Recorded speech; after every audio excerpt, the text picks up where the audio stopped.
What is up, Formula One fans? Welcome back to our podcast. My name is Chris. And my name is James. And we're the Formula One Bros. Just two twins with a love of F1 to share our thoughts on everything in the world of Formula One.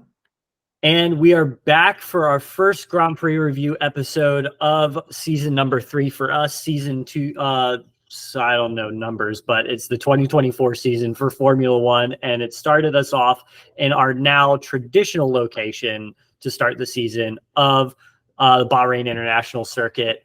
And what a great weekend it was. We finally got to see some semblance of a pecking order. Mm-hmm. I think the Formula One season, seeing what we now saw in Bahrain, I think the Formula One season is going to be just as competitive as we thought it was going to be. It was a great weekend, and it's just good to have cars back scoring points. Yeah, it's really, really nice. I thoroughly enjoyed having the Formula One back, and it's cool because it's still only the first race, so there are a lot of uncharacteristic things that we'll get into more of, but there are a lot of uncharacteristic things still going wrong on the cars, and people are still, teams are still trying to figure out their cars and everything. So it was really, really cool.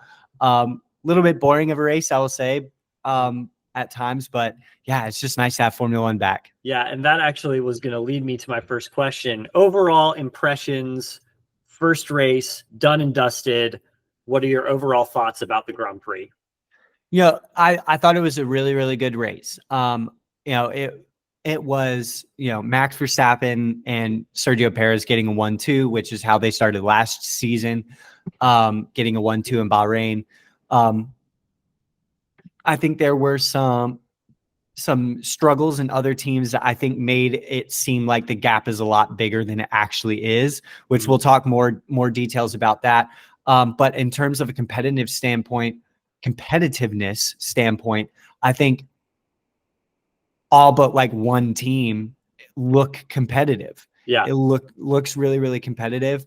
So I think the gap between the front and back, there are a lot of things that contributed to, I think the gap was a lot bigger than we had anticipated from the front, from first place to last place. But there are a lot of things that went wrong that are not typically characteristic, which again, we'll get into more. So I think it was a pretty good showing. I thought it was a pretty good race and a good race weekend. Yeah, I agree. And a couple fun stats about the weekend that I found and I really enjoyed. So it was the first season opening race in Formula One's history from 1950 to now, where there were 0 retirements in the first race of the season. 0 retirements. Ever? Wow. In the history of Formula One, the first time a season opening race had 0 retirements. Wow. Yep. That's pretty amazing. Which was also, I was talking with my wife on the way home yesterday, and we were talking about reflecting on the first race of 2020, how by the end of the race there were 11 drivers left on track. Yeah. Which is just really funny. But so that was a really cool stat, and it was Max Verstappen's 5th Grand Slam of his career, which if you don't know what a Grand Slam is leading starting the race on pole position, leading every lap, winning the race, and getting the fastest lap. It is quite literally a perfect weekend. That's the 5th time that Max Verstappen has done it, and he has tied the all-time record of both Michael Schumacher and Alberto Ascari for 5 career Grand Slams. Which I have a feeling we'll probably see more of those this season. Oh yeah, I think at least one more. Yeah. A fun fact or a fun statistic that I found that I thought was really cool. So the gap, a lot of people were saying by the end of the race, they're like, yeah, the gap, it's, doesn't seem like the competitiveness has gotten better. But I looked at the qualifying times, and Pierre Gasly qualified last place with a gap of 1.9 seconds to Max Verstappen's pole time. In 2016, that gap, 1.9 seconds to the pole time, would have given Pierre Gasly 6th place. He would have been in Q3. He would have gotten 6th place in 2016 for the 2016 Bahrain Grand Prix. Yeah. And for this year, it was last. When you told me that, I didn't think it was real at first, but You it had to is. Google it. Go back if you go back, and we had to like go back and do some research in Google. But if you look, if you look it up, Max, in 2016, Hamilton was on pole in Bahrain with a time of 1:29.4. That was his pole time. Fifth place was Kimi Räikkönen of 1:30.8, which was a 1.4 second gap. Then you had Bottas with a 1:31.1, which is, I can't do math right now, but yeah. So Hulkenberg's got 8th place with a 1:31.6, which is 2.2 seconds. So Pierre Gasly would have been solidly in Q3 in 2016 with a gap like that. That just goes to show you how it was kind of a boring race. Max Verstappen did win with the largest win margin in opening Grand Prix history, but that qualifying competitiveness is crazy. Yeah. And sorry, go ahead. I was just going to say, Bahrain is such a unique track. The track is so abrasive, and it is so specific that it accentuates a lot of the good and a lot of the bad in each of these teams. Like McLaren never go well because it has so many slow corner speeds. Same thing with Williams.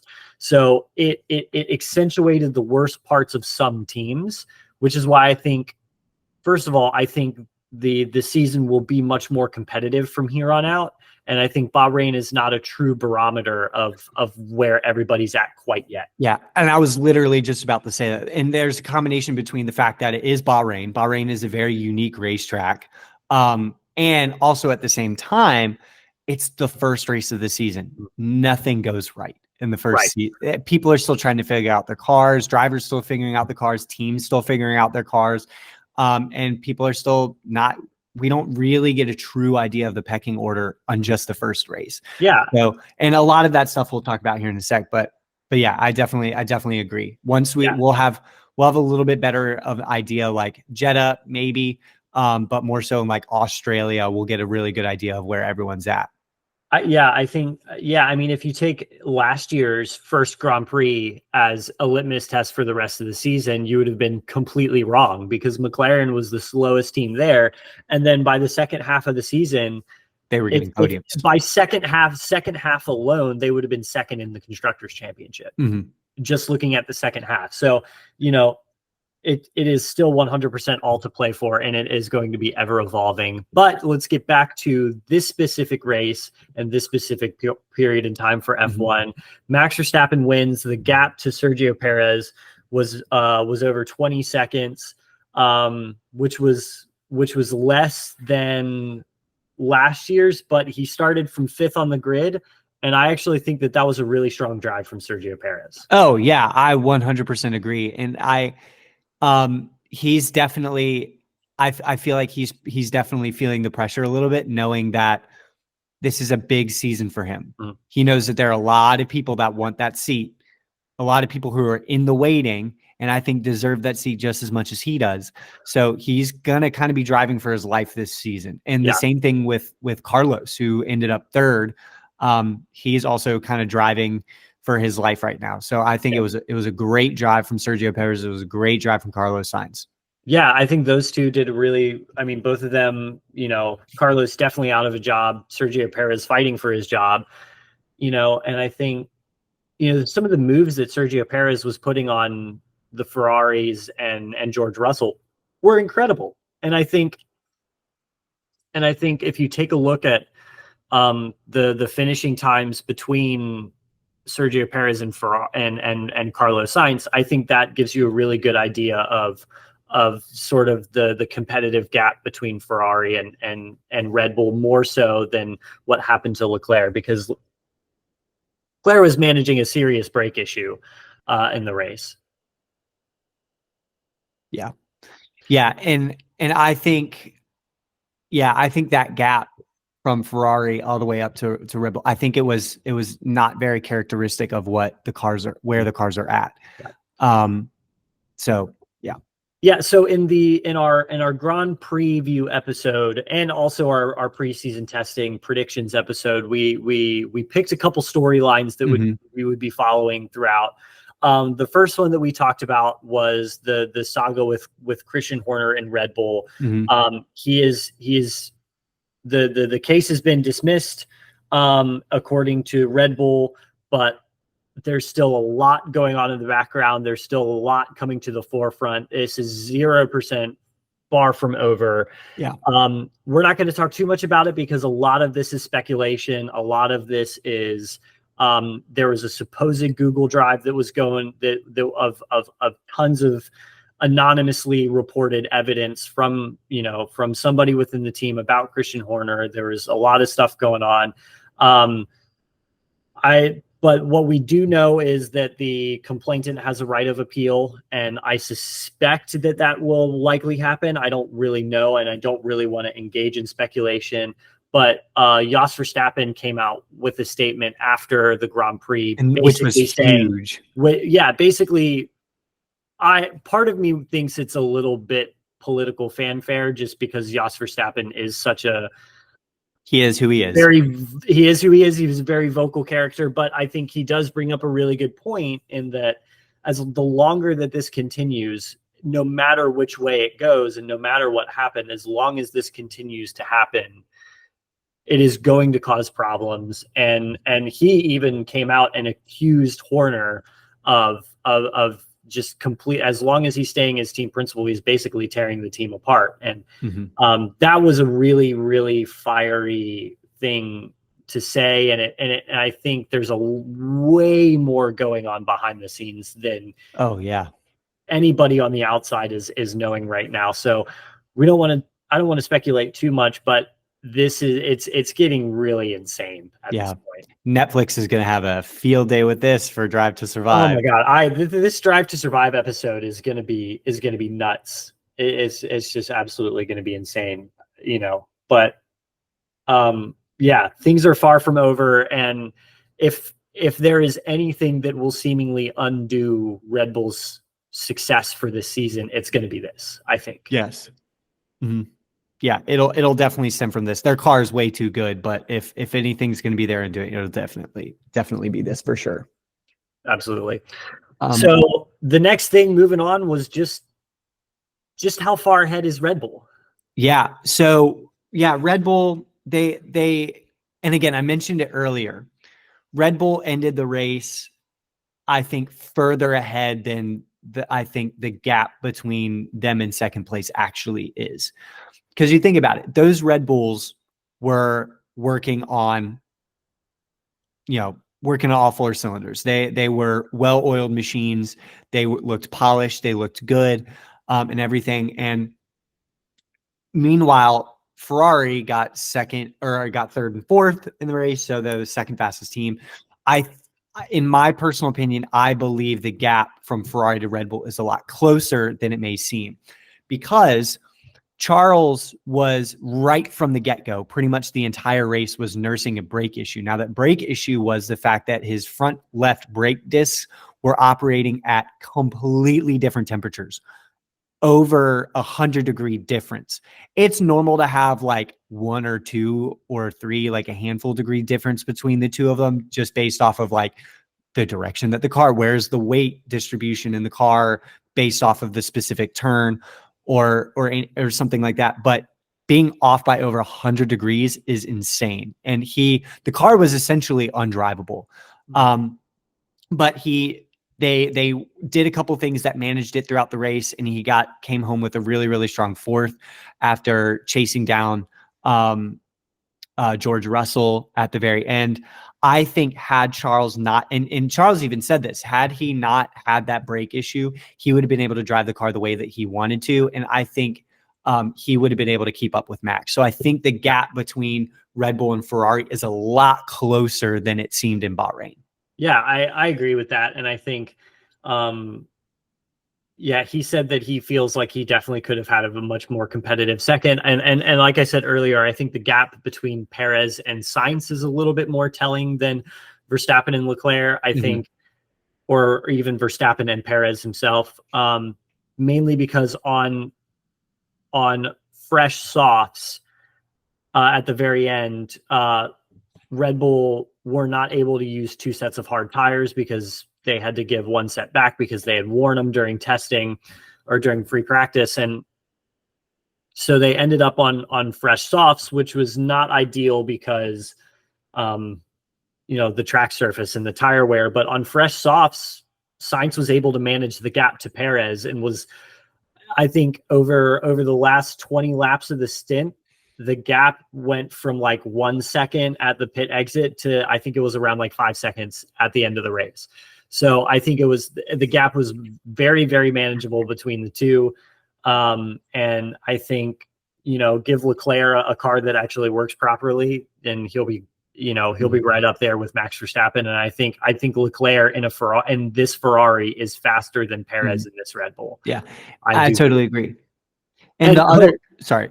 I was just gonna say, it's funny. I tweeted during the race when Leclerc started having this brake issue. It was like, name a more iconic duo than Charles Leclerc and having technical problems in Bahrain. Yeah, Romy just cannot catch a break. Yeah, and the other thing to think about too is Mercedes were also nursing some issues.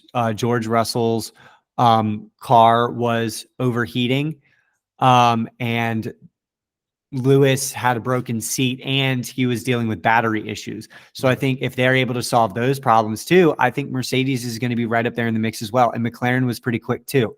Yeah. So I really, really think that the gap was made because Red Bull didn't have any issues and all the other teams were having little random issues. Nothing telling of like, this car is broken, this car is bad, but just like random issues that just went wrong just for this race. Right. And we know that this is a track that McLaren doesn't go well at. They do not go well at Bahrain. That car works mainly in high-speed corner. I think they've gotten a little bit better at the low-speed corners. And I say that because, they ended up, what was it?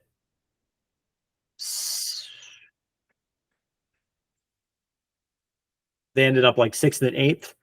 Last year, they were like literally the slowest team there. And so they've obviously made some progress. There's still issues with the low speed corners, but I think they made a lot of progress, and this isn't a track that suits them. And Mercedes was dealing with power unit struggles the whole time, which I will say worries me a little bit. Because it was cool in Bahrain, and not only did George Russell have an overheating problem, Alex Albon was also having an overheating problem. There was a really funny moment where you could see Alex Albon's dash, and it just in a big red block with like white all caps, car too hot.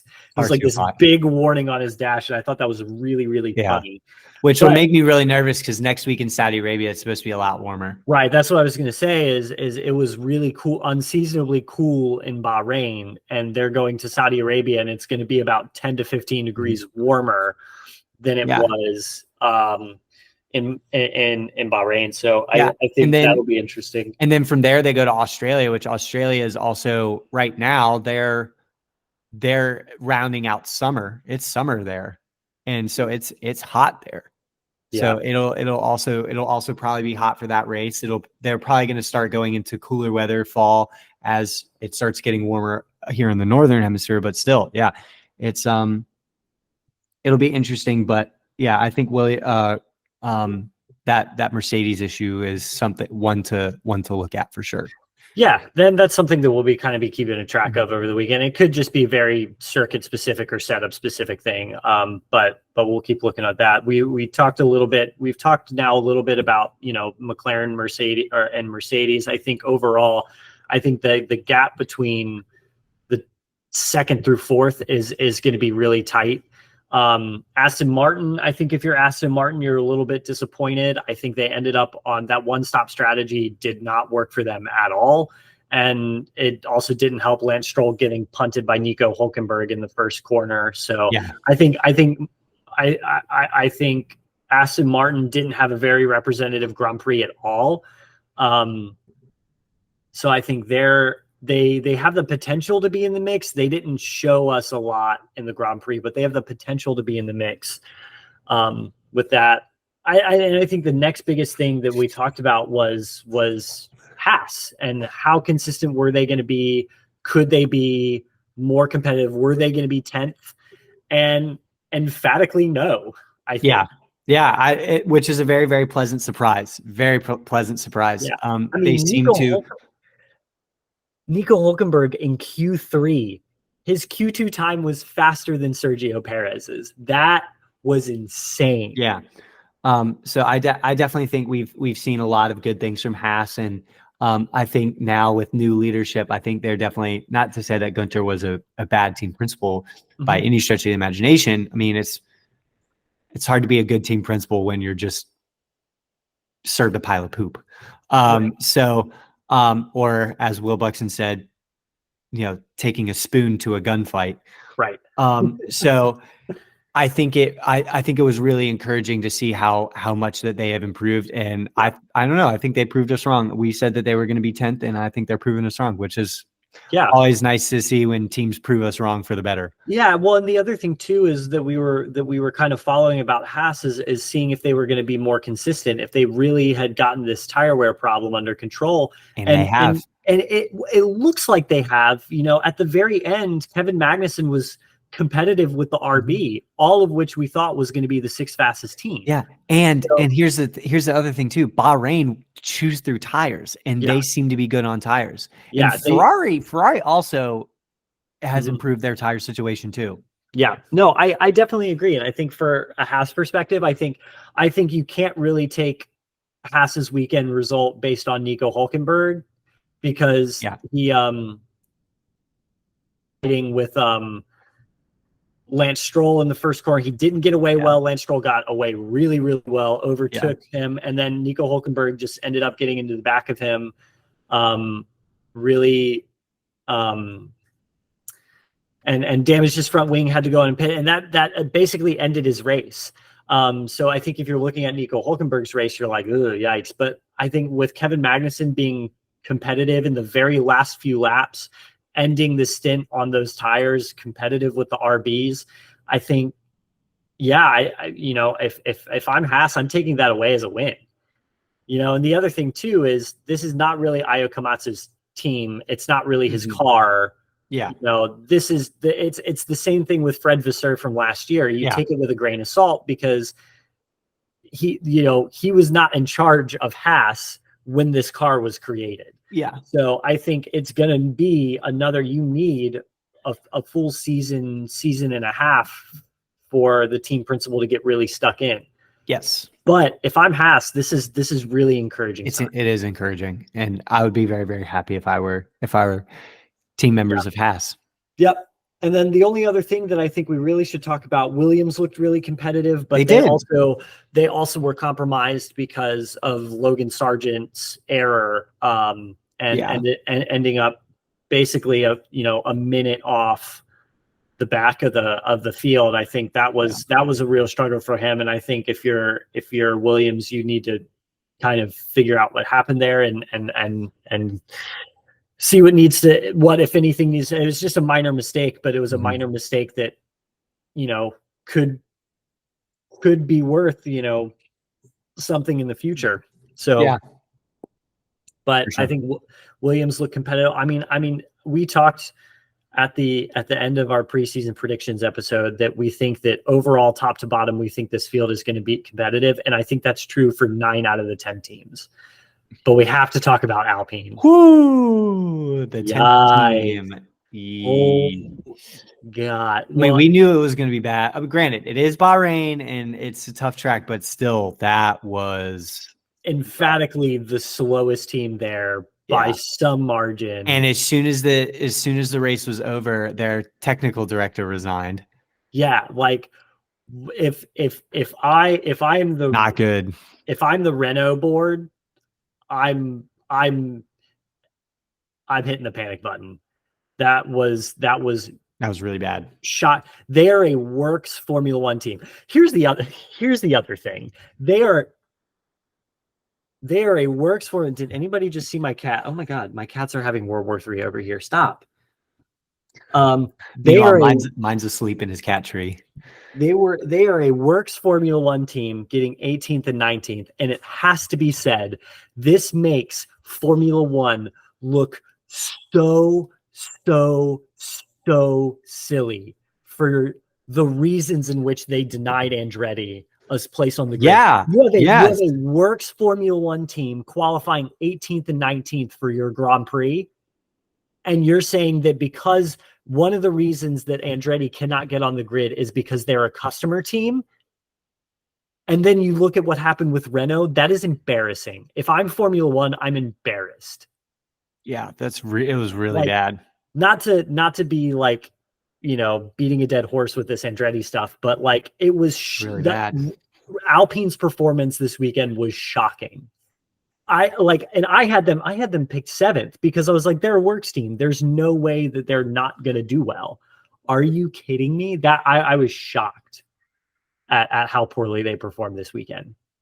Yeah, But it was. Whew, that was bad. But Esteban Ocon, I think the eternal optimist that he is, he had a really good post-race message saying, it's only race 1. There's a long season to go. Let's keep pushing. Let's keep working. And I think a little bit of that was just like, for the TVs. But I hope that they can get on top of it. But man, that performance, if I'm Alpine, this is a weekend that I'm going to forget very quickly. Yeah. Yeah. Hopefully they can fix a lot of those issues. And I'm also I ever the optimist. I'm hoping that it ends up becoming, a McLaren situation where last year they were emphatically the slowest on the grid, and we were thought like, oh my God, is McLaren now the slowest on the grid? Lando needs to jump ship, everything. And then the second half of the season, they were podium favorites. Yeah, they were fighting for podiums. So I'm ever the optimist. I'm hoping that it's just Bahrain being Bahrain, and they're working through some growing pains, and I'm hoping that it'll get better. And Espen's right. It is a long season. Mm-hmm. But yeah, I didn't even think about the point about how F1 denied Andretti until you mentioned something. Yeah, that's embarrassing. That's so embarrassing for Formula One that they denied Andretti because they weren't a works team, yet the slowest team on the grid is a works Formula One team. Right. And not only that they were going to be a works team, but they believed that they wouldn't be competitive. And then you have a works Formula One team not competitive. Literally oh my God. Yeah. So I could go on and on about it, but we don't have all day. So final thoughts on the Bahrain Grand Prix. I thought it was good. I don't think it was like a smash hit or anything like that. It's no Germany 2019. Such a good race. But I think it was a good start. I think there are a lot of things that would be fixed going into Saudi Arabia. And then we have what, two weeks off until Australia from Saudi Arabia. So yeah, it was Saudi Arabia 2 weeks, and then Australia, and then another 2 weeks in Japan, I believe. Mm-hmm. So I think Saudi Arabia, I'm not the biggest fan of that track. I'm really not. But I'll be interested to see where all of these things that we talked about for the Bahrain Grand Prix and like all these storylines, I'll be interested to how they fare come Australia.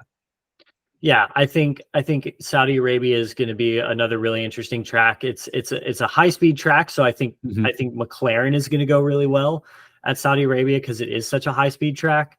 I think it's going to be another track where I think Ferrari is going to struggle a little bit because they do struggle with the high speed stuff.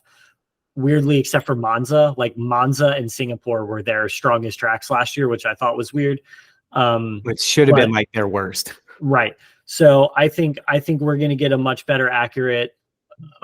more accurate depiction of Ferrari when it comes to Australia and Japan.